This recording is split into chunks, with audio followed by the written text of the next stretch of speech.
ఓమస్మద్గురుభ్యో నమ. శ్రీమతే రామానుజాయ నమ.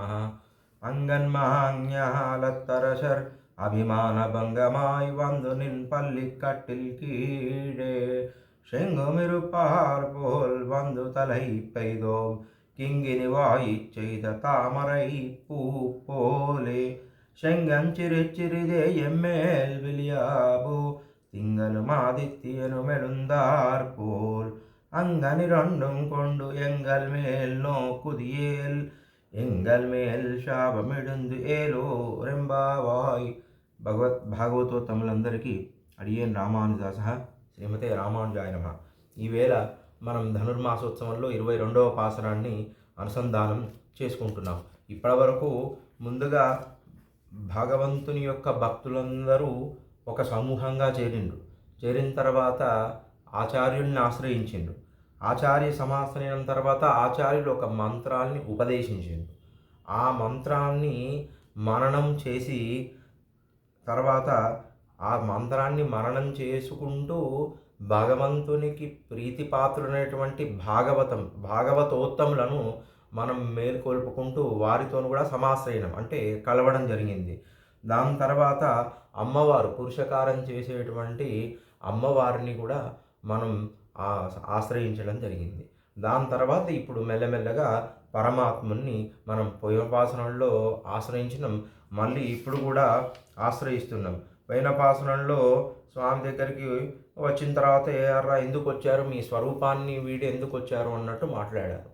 అయితే మేము ఉండలేక వచ్చామన్నట్టు, నిన్ను చూడడానికి ఉండలేక వచ్చామని చెప్పారు. ఈ పాసనంలో మరి వచ్చిన వారు సరే మీకు కావాల్సింది ఏదో ఇస్తే అది తీసుకొని వెళ్ళిపోతారా అంటే, వారు నిజంగా నా మీద పూర్తి స్థాయి పారతంత్ర్యత భావనతోని, నువ్వు తప్ప దిక్కులేరనే భావనతోని వచ్చారా, లేకుంటే ఏదన్నా వాళ్ళకి ఏదో ఒక కోరిక తీరిస్తే సర్లే ఇప్పటికి చాలని వెళ్ళిపోతారా అంటే, వాళ్ళ యొక్క నిష్టను తెలుసుకుందామని పరమాత్మ చూస్తున్నాడని వీరికి అర్థమయ్యి వారు చెప్తున్నారు.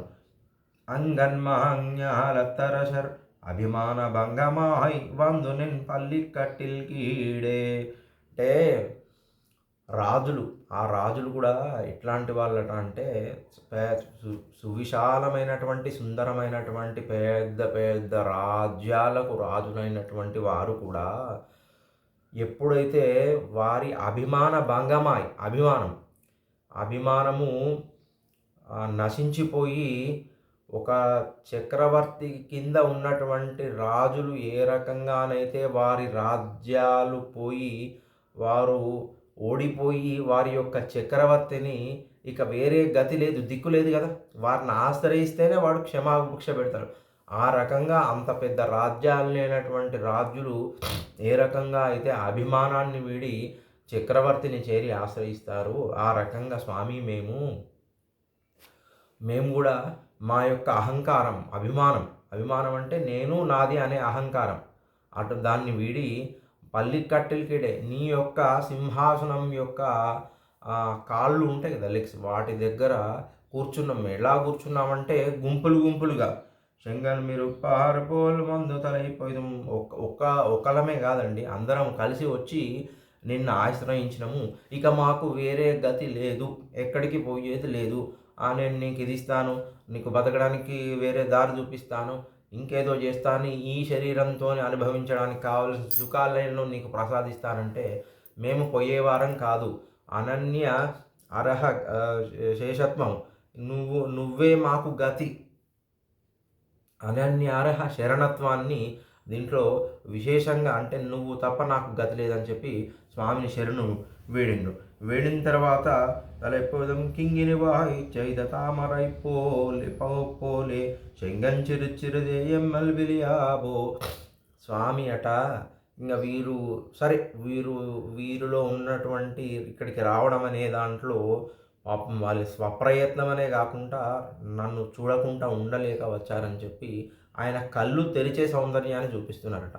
ఆ కళ్ళు ఎలా ఉన్నాయట అంటే, ఒక తామర పువ్వు, ఒక చిరుగంటలాగా చూపించారు. తామర పువ్వు అట మొత్తం విచ్చుకోకముందే కొంచెమే విచ్చుకొని ఉంటుంది కదా, సగం విచ్చుకొని ఉన్నటువంటి తామర పువ్వు లాంటి కన్నులు ఉన్నటువంటి అతను సగము తెరిచి తెరవకుండా పూర్తి స్థాయి అంటే మొత్తం తెరవకుండా అట్లని తెరవకుండా ఉండకుండా ఉండి వాళ్ళని ఇట్లా చూస్తున్నాడట. అంటే అట్లనైనా కనీసం నువ్వు తెరవవయ్యా, అంటే కొంచెం ఆయన ప్రయత్నం చేస్తుంటే కనీసం మొత్తం తెరవకు ఇప్పుడే, ఇప్పుడు ఏదో మేము వచ్చినని చెప్పమని మొత్తం నువ్వు ఇప్పుడే తెరవకు, కొంచెమన్నా తెరువు, కొంచెం తెలిసి మా మీద నీ యొక్క వాత్సల్యాన్ని ప్రదర్శించు. ప్రదర్శించిన తర్వాత ఎలా ఆ వాత్సల్యాన్ని ఎలా కోరుకుంటున్నారంటే తింగలు ఆదిత్యను మెళుందార్పులు, అంటే ఒకటేసారి ఆ వాత్సల్యంలో సూర్యుడు చంద్రుడు రావాలి. అయితే సూర్యుడు అంటే వేడండి, చంద్రుడు అంటే చల్లదనం. ఒకటేసారి వేడి చల్లదనం ఒకటేసారి వస్తాయండి.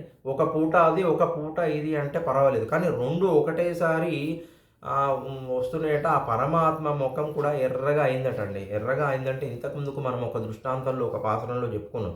ఏంటంటే పరమాత్మ మన ఇంట్లో పిల్లలే బయటికి పోయి వాళ్ళు రాకుంటే ఎంతసేపు చూసి చూసి మన ముఖం కాయగాయడము, ఎర్రబడడం, ఆ రకంగా అయ్యో వాళ్ళు ఇంకా రాలేదు అని చెప్పి ఇంకా ఈ జీవాత్మల యొక్క ఉద్దేశం పరమాత్మను చేరడం కదే, వాళ్ళు ఇంకా జ్ఞానోదయం అయ్యి నా దగ్గరికి రాలేదా అని పరమాత్మ ఎదురు చూస్తున్నాడట.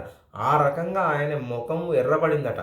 కావాలంటే పాపం నటిస్తున్నాడు మన కపట కృష్ణుడు కాబట్టి కళ్ళు తెరిచి తెరవకుండా, కానీ ఆయన ముఖం ఎర్రబారిందంటే ఆయనలో వాత్సల్యం, మన మీద ఉన్నటువంటి ఆయన సొత్తు కదా మన మీద ఉన్నటువంటి వాత్సల్యంతోనే ముఖం ఎర్రబారిన తర్వాత తింగలు ఆదిత్యను, సూర్యుడు చంద్రుడు అంటే దాన్ని ఏ రకంగా చెప్పిందంటే అమ్మవారు, నువ్వు హిరణ్యకశిపుణ్ణి సంహరించేటప్పుడు లక్ష్మీ నరసింహస్వామి ఎలా అంటే ఒకటే సమయంలో ప్రహ్లాదుని మీద కరుణ, తర్వాత హిరణ్యకశిపుని మీద కోపం, రెండు ఒకటేసారి చూపించాడు. అంటే ఎవరైతే తనను ఆశ్రయించిన వారి మీదనేమో కరుణ, వారిని ఆశ్రయించిన వారిని ఎవరైనా ఇబ్బంది పెడితే వారి మీద శత్రుత్వం, వారిని నశింపజేయడానికి కావాల్సినటువంటి వేడి. అంటే వీళ్ళకు శత్రువులు ఎవరండి? మమ్మల్నేమో కరుణించు, మా శత్రువులు ఎటువంటి శత్రువులు?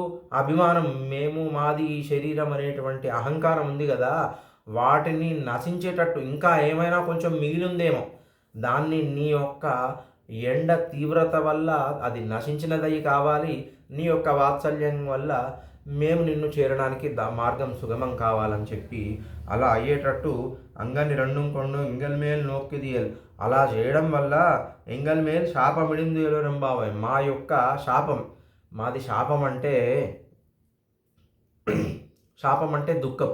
దుఃఖం అంటే పరమాత్మ, నిన్ను విడిచి దూరంగా ఉండడమే పరమాత్మ దుఃఖం, మాకు నిన్ను చేరడమే మాకు సంతోషం, సుఖం. అయితే ఈ దుఃఖాన్ని నశించేటట్టు చెయ్యి, దాన్ని వాళ్ళు శాపం అన్నారు. ఆ రకంగా మా యొక్క దుఃఖాన్ని పొడగొట్టి మమ్మల్ని నువ్వు కటాక్షించు, నువ్వు మాకు ఏమీ ఇవ్వాల్సిన అవసరం లేదు, నీ యొక్క సౌందర్యమైనటువంటి తామర పువ్వుల లాంటి కన్నులతోని మమ్మల్ని వీక్షిస్తే మా యొక్క శాపములు పోయి మేము నీవారమవుతాము. ఆ రకంగా అభిమాన భంగమాయ్, నాది అభిమానం అంటే ఇప్పుడు కొందరు రాజ్యాల్లో రాజులు అంతా ఓడిపోయిన తర్వాత కూడా అతను రాజ్యంలో అతను ఓడిపోయాడండి. ఓడిపోయినాక మళ్ళీ రాజ్యంలోకి వెళ్ళి ప్రజల దగ్గరికి వెళ్ళి నేను రాజును, నాకు గౌరవం ఇయ్యమంటే ఇస్తారా? అతని అభిమానం పోయినట్టే కదా. నాది ఇది రాజ్యము అంటే నీది పోయింది. అంటే ఆ రకంగా అభిమానం పోయిన వారమై నీ దగ్గరికి వచ్చాము.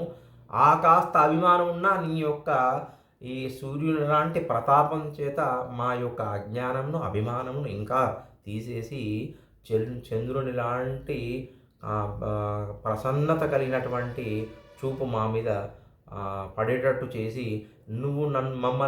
మేము నిన్ను ఆశ్రయించినాం కదా, మమ్మల్ని ఆదరించు స్వామి అని ఈ పాసనంలో, అంటే పరమాత్మకు ఇంకా దగ్గరగా అయ్యే పాసురాలు అమ్మ చెప్పే ప్రయత్నం చేసింది.